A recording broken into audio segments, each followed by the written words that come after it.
কোথায় আমার মা? আমি কোনোদিন আমি চোখে দেখি নাই। তুমি বললে আজ 3 দিন যাবত তুমি না খেয়ে আছো, তাই না? হ্যাঁ মা। আমার এই রাজ্যে লাখো লাখো প্রজাগণ খেয়ে বেঁচে আছে, আর তুমি 3 দিন যাবত না খেয়ে আছো। আমি তোমাকে একটি কথা বলবো? বলো মা। আমি তোমাকে খেতে দেব, তোমাকে পড়তে দেব, আর আমাদের প্রাসাদে তোমাকে আমি থাকতেও দেব। তুমি আমার সাথে যাবে? হে মা, আমি বহুদিন ধরে আপনাকে আমি দেখি না, বহুদিন পরে যখন আমি আপনাকে দেখছি, আমি আপনার সাথে চলে যাব মা, আপনার সাথে আমি চলে যাব। তাহলে চলো, আমি তোমার পেট ভরে খেতে দেব। তাই চলো মা।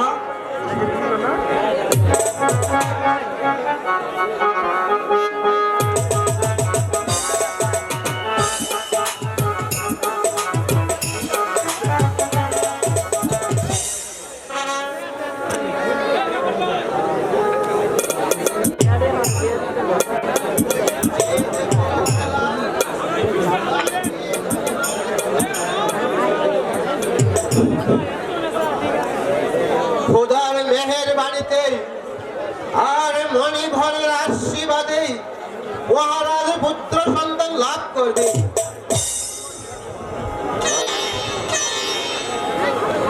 তাই তো এখন এই সম্পূর্ণ নিরাপদ।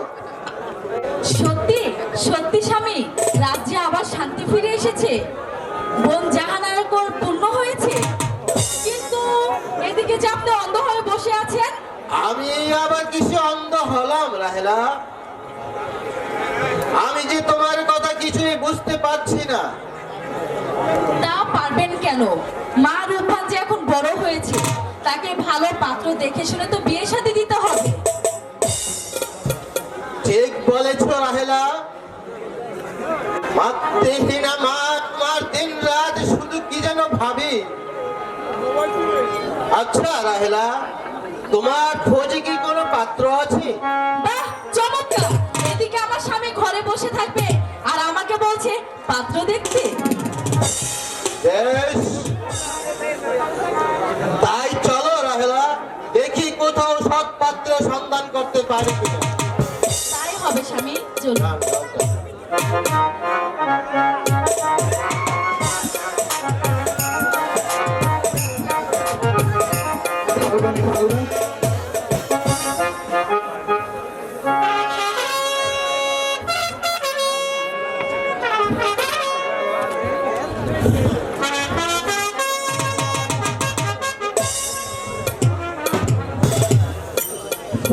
হুজুর সাহেব, বন্দেগি জাহাপনা। আপনি এই রাজ্যময় ঘোষণা করে দিন, আর ঘরে 12 বছরের কন্যা আছে। বেশ, আমি তাই করছি জাহাপনা, আমি তাই করছি। হ্যালো হ্যালো, করতে করতে হ্যালো, আর কে আছিস?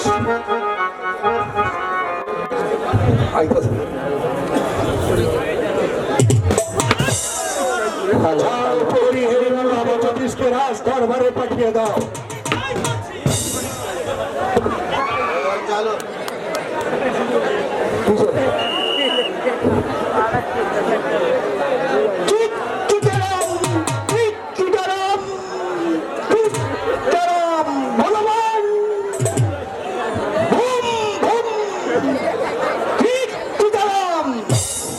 আমায় কেন স্মরণ করেছেন মহারাজ?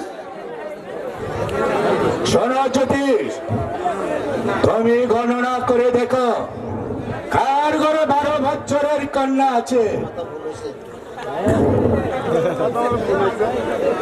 আমি তাই করছি মহারাজ, তাই করছি।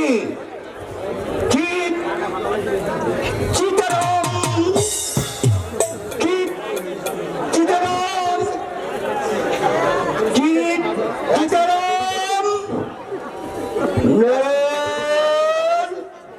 কারা গেছে? তুলে নয়, আরে ঘর কিনে নয়, কারা গেল না? হবে না।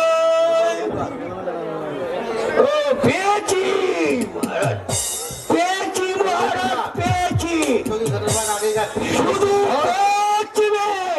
বলো কার ঘরে 12 বছরের কন্যা আছে?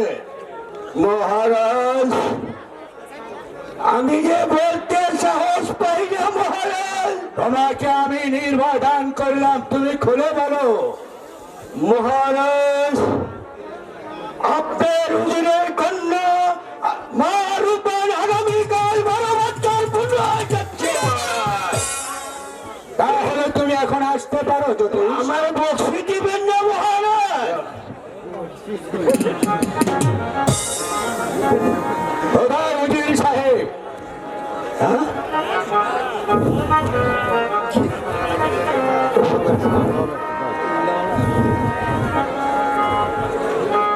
বন্দে গিয়ে জাহাপনা। উজির সাহেব, আপনি পেয়েছেন 12 বছরের না জাহাপনা, আমি সমস্ত রাজ্য তন্ন তন্ন করে খুঁজেছি, কোথাও 12 বছরের কন্যার সন্ধান পাইনি জাহাপনা। উজির সাহেব, আপনি কোথাও 12 বছরের কন্যা পান নাই, আর আমি রাজ দরবারে বসে থেকে 12 বছরের কন্যার সন্ধান পেয়েছি। তাই নাকি জাহাপনা? বলুন জাহাপনা, সে কন্যা কোথায়? আমি এক্ষুনি কন্যা ও তার পিতাকে রাজ দরবারে হাজির করব। উজির সাহেব, বলুন বেঈমানের শাস্তি কি হতে পারে? জাহাপনা, বেঈমানের শাস্তি, বেঈমানের শাস্তি, বেঈমানের শাস্তি একমাত্র প্রাণদণ্ড। উজির সাহেব, ভেবে চিন্তে উত্তর দিন, বেঈমানের শাস্তি কি হতে পারে? জাহাপনা, আমি ভেবে চিন্তে উত্তর দিচ্ছি, বেঈমানের শাস্তি একমাত্র প্রাণদণ্ড। শুনুন উজির সাহেব, আমি জ্যোতিষীর কাছ থেকে শুনতে পারলো আপনি মা রূপা আগামীকাল 12 বছর পূর্ণ হবে। সেই কথা আপনি আমার কাছে গোপন করেছেন কেন উজির সাহেব? আমার মেয়ের 12 বছর, তা আমি জানতাম না জাহাপনা। আর তাছাড়া মা রূপান রূপে গুণে অপতুল্য, যজ্ঞশীল চরিত্র প্রতি, তাকে যদি আমার রহিমের সাথে বিবাহ দেন, তাহলে আমি আর বেগম সাহেবা খুব খুশি হতাম উজির সাহেব। বাদশার ছেলের সঙ্গে আমার মেয়ের বিবাহ, এর চেয়ে আনন্দ আর কি আছে জাহাপনা? কিন্তু বিবাহ যে পুতুল খেলা নয়, হয় খেললাম না হয় ভেঙে ফেলে দিল। 12 দিনের শিশুর সঙ্গে 12 বছরের মেয়ে মা রূপবানকে আমি অর্পণ করতে পারবো না জাহাপনা। এই যে আপনার অসম্ভব কথা।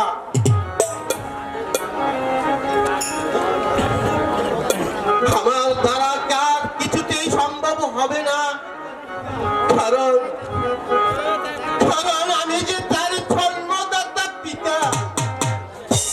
শুনুন উজির সাহেব, মা রূপবানকে যদি রহিমের সাথে বিবাহ না দেন, তাহলে যে রহিমকে বাঁচানো যাবে না উজির সাহেব। তাতে যে রাজ্যের অমঙ্গল হবে। হোক সে অমঙ্গল, তবু আমি পারবো না জাহাপনা। ওই 12 দিনের পুতুলের সাথে আমার মাঝে আমি হরপার করতে পারবো না। শোনো উজির সাহেব, রহিমের সাথে যদি মা রূপবানের বিবাহ না দেন, তাহলে আমি তার বিশাল রাজ্য দান করব তাহাকে। তাতে আপনি রাজি আছেন? যদি আমার রহিমের হাতে মা রূপবানকে তুলে দিন। আমি পারবো না, যাবো না। এইরূপ একটি রাজ্য কেন, শত শত রাজ্য লিখে দিলেও আমি পারবো না, যাবো না। আপনার ওই 12 বৎসরের মেয়েকে আমি আপনার সেই 12 দিনের পুতুলের সাথে বিয়ে দিতে পারবো না, যাবো না। আপনি আমাকে মাফ করুন, যাবো না। শোনো নজির সাহেব, আমি বাদশাহ নন্দন, তবু তোমাকে অনুরোধ করি ভাই, আমার কথা তুমি রাখো ভাই। না ভেতরে আমার পুত্রকে জীবিত রাখা যাবে না উজির সাহেব, মণিপুরের অভিশাপ। না না না, পিতা অনুরোধ আপনি আমায় করবেন না। জানা উজির সাহেব, আমার কথায় রাজি না হলে আমি তোমাকে কি করতে পারি? তা জানি, যাবো না। আপনার বিচারে হয়তো আমার প্রাণদণ্ড হবে। আমার এই তুচ্ছ প্রাণের জন্য আমি আমার মায়ের সর্বনাশ করতে পারবো না।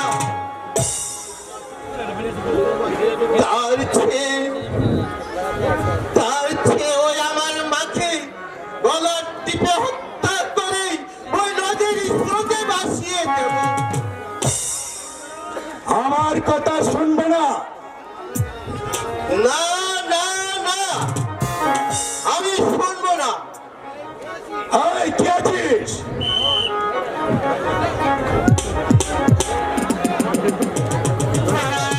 আদেশ করো মহারাজ। বন্দি করো এই হুজুরকে। আমি তাই করছি।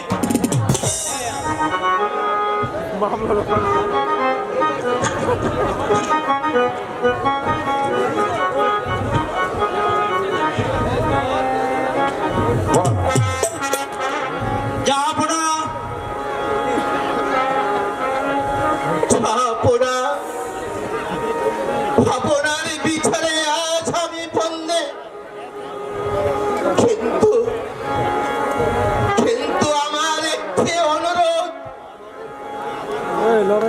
আমার অবর্তমানে আমার মাকে যেন ছিনে না আনা হয়।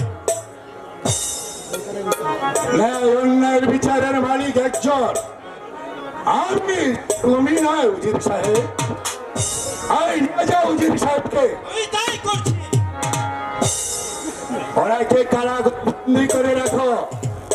আর শোনো, একদিন পর পর একটি রুটি। আর শোনো, বন্দি নয়, তাকে হত্যার আদেশ হলো।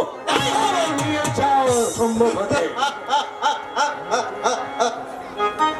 আপনি মনে করেছেন আমার এই তুচ্ছ প্রাণের জন্য আমি আমার মায়ের সর্বনাশ করব? তা কিছুতেই সম্ভব নয়, কিছুতেই সম্ভব নয়।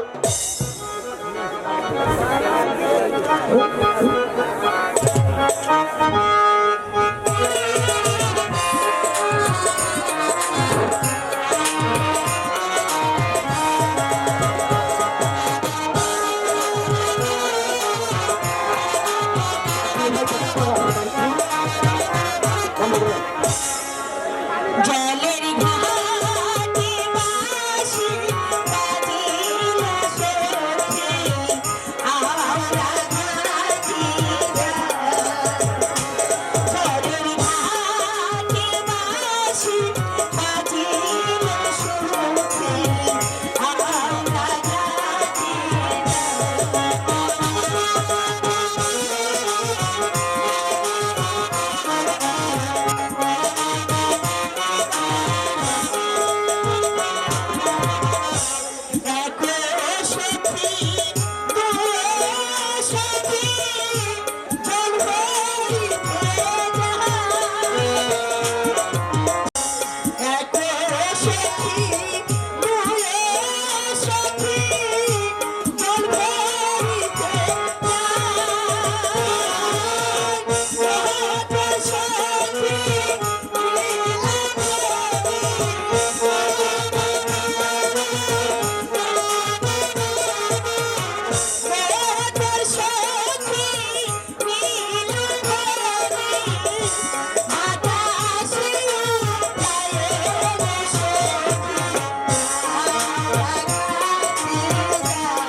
বহুদিনের পরে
লাগতেছে না।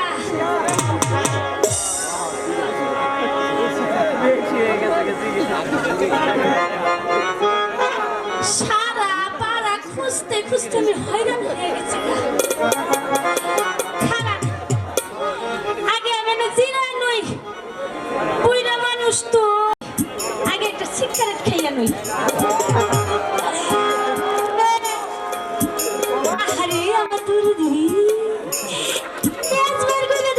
দেও শোনা, দেও দেও তুমি বুঝলে আমার দুঃখ দিয়ে তুগুলো আছে, আমার দুঃখ কেউ বুঝে নেই।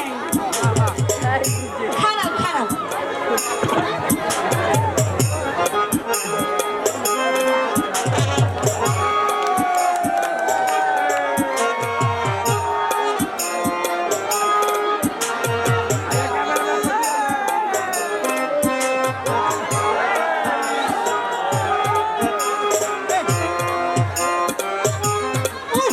কি যে মজা।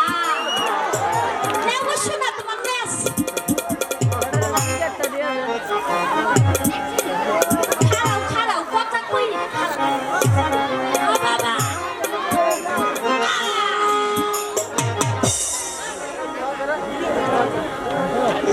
খাইলেম একে একা খাইতে কি ভালো লাগে। কয়জন দিয়া হইতো না গো, আর যদি কয়টা পাইতেম। দেখে আমার যে দুঃখ শুনবেন আপনারা, শুনবেন। এই শীতের রাত্রে সবাই সবার লগের মানুষ নিয়ে উঠে থাকে, আমার না কোনো মানুষ নাই। ওই যে বাবা মায়ের বিয়া দিয়েছিল এই যৌবন কালে কি আদর যে করছিল, এই আদরের কথা মনে হলে আমার বুকটা বাইটা যায়। কিন্তু এখন আমার যে নাতি আছে বাড়ি দেখে কিছু কিছু জ্বালামি। বালুস নিয়ে আর তুলার বালুস কি কথা শুনে। এই যে তুলার বালুস সারা রাত্রে কথা কইলে আমার লগে কোনো কথাই হয় না।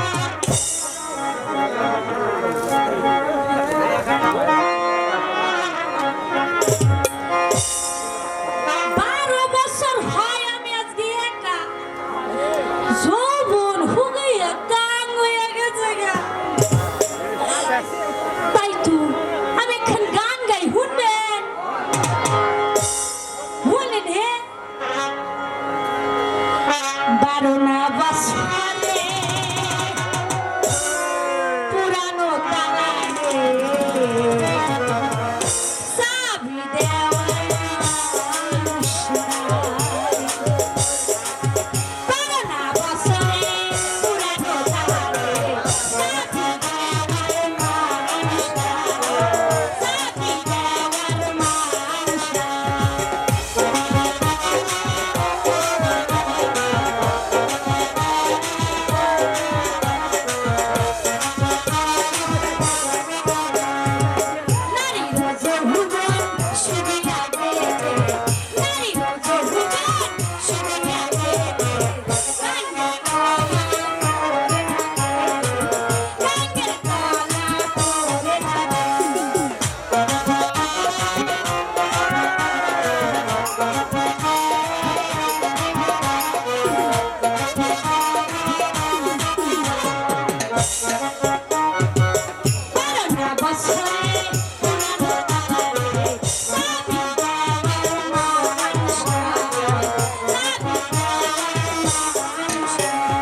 বলতে পারবেন বলির নাম কি? হ্যাঁ বলতে পারবো। বিয়ার অপর নামে বলি। সত্যি বলছো? হ্যাঁ, এই বলি খালি পড়তে গেলেই হয়। আর তোমার নানা রইছে, তোমার নানি রইছে, আরো কত কি রইছে। এখন তোমারই পালাইছে, তোমারই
সত্যি বলছো?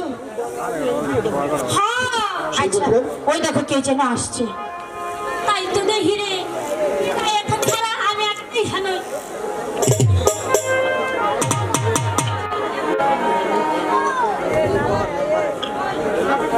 ভাই বলছিলাম চশমাটা রেখে তুমি মুছা মুছে দিও।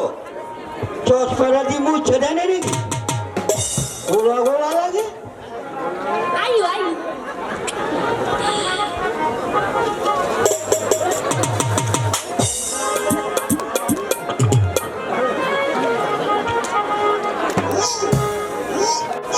দুইজন ভালোই হয়েছে, ও পড়ি আমিও পড়ি। রূপবান বাড়িতে আছে। রূপবান আপনি কে গো? চিনলেন না তো? আমার নাতি রূপবানরে ডাকতাছেন কেন? তুমি কেন গো? আমি এই বাড়ির ডাইয়া। তুমি এই বাড়ির খাইবা? আরে ডাইবা না ডাইবা না ডাইবা। ও তুমি আগে বলবো না মারতে। তুমি ডাইমা? হ্যাঁ, আচ্ছা রূপবান কি বাদ? আছে আছে, আসুন আসুন দাদু সাহেব আসুন। এই, চলো চলো চলো না। দেখো, এদিকে এদিকে এদিকে।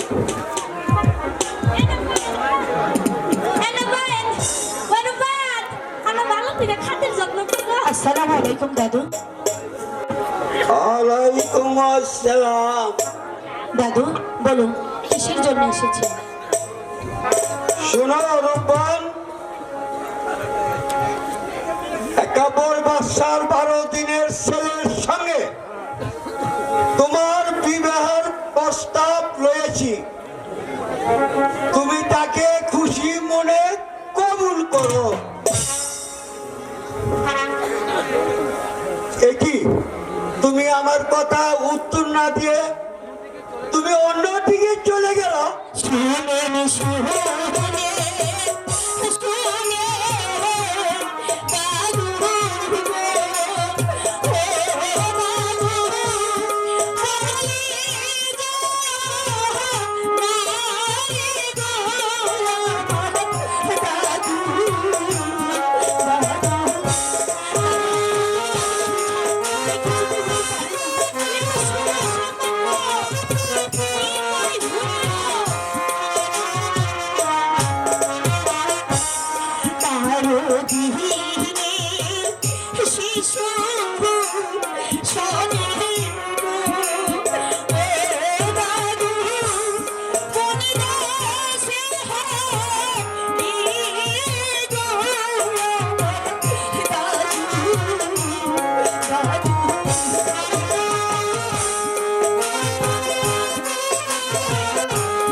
তুমি যদি রহিমকে কবুল না করো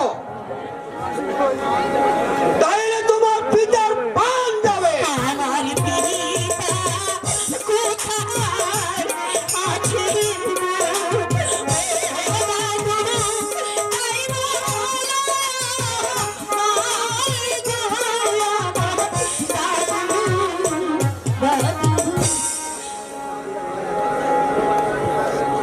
শোনো রূপবান, তোমার পিতা একাবর বাসার কারাগারে বন্দী আছে। হাতে ধরে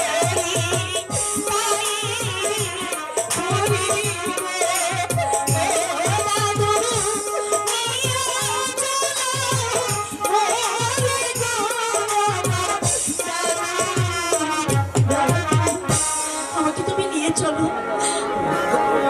শোনো